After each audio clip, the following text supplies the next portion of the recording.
अब तो बर्दाश्त से बाहर हो गई है। ये हिंदुओं ने तो हमारी मुस्लिम कौम का ना जीना हराम करके रख दिया है। अरे क्या हो गया? तुम्हारे जैसे लोग ही होते हैं ना जो पूरी दुनिया भर में भाईचारे का ढोल पीटते रहते हैं, लेकिन जब निभाने की बारी आती है तो नाम मर्द बन के घर में बैठ जाते हैं, कोई भी आवाज नहीं उठाता। अरे क्या हो गया बताओगी एक बार मुझे भी? अरे यार तुम तो दोनों धर्मों को मानती थी ना, तो अब क्या हो गया?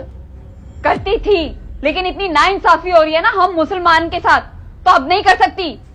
पहले वो बाबरी मस्जिद छीन ली, फिर संभल पे केस कर दिया, और अब हनुमान जयंती पे हमारी मस्जिदों के सामने ढोल नगाड़े पीट रहे हैं, नाच रहे हैं।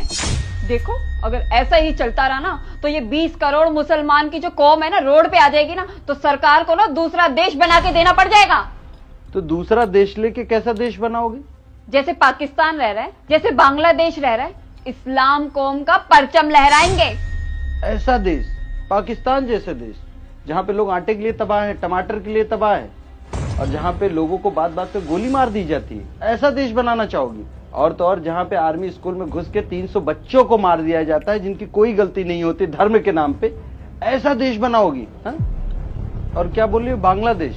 वो खुद तो दिवालिया है ही, खाने के लिए मोहताज हैं, एक दूसरे को सिर्फ धर्म के नाम पे गला काटते हैं, कभी सिया कभी सुन्नी के नाम पे।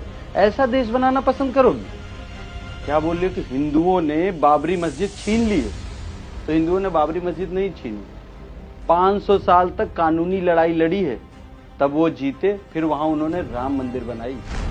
जिस बाबर की मस्जिद के लिए हम लड़ रहे थे वो आक्रांता था, देश में आके हिंदू मुसलमान सबके साथ उसने ज्यादती की है, लेकिन हम मुसलमान उसके पक्ष में खड़े हो जाते हैं। पता है क्यों? हमको कुछ पता नहीं होता, बस वो मुस्लिम था तो उसके सपोर्ट में खड़े हो जाएंगे। और तुम क्या बोल रही थी कि संभल पे जाके केस कर दिए? अरे हम भी पढ़े लिखे हैं और वो भी पढ़े लिखे हैं, आज टेक्नोलॉजी कहां से कहां पहुंच गई है। चलो हिंदू या मुसलमान में किसी भी प्रकार का अगर कोई इशू या दिक्कत होती है, आप टेक्नोलॉजी का सहारा ले लो ना, सब कुछ सामने आ जाएगा, फिर जिसका है उसको दे दो, इसमें क्या दिक्कत है?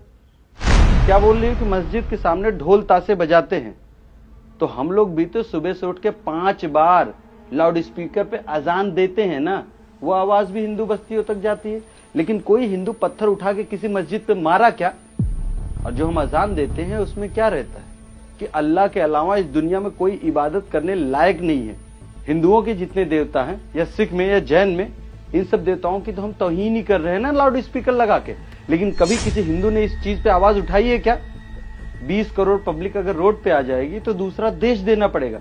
1947 में धर्म के नाम पे देश का बंटवारा हो गया था, 95% मुसलमानों ने वोटिंग की कि हमको धर्म के नाम पे दूसरा देश चाहिए, लेकिन यहाँ से जाने वाले ना 2 से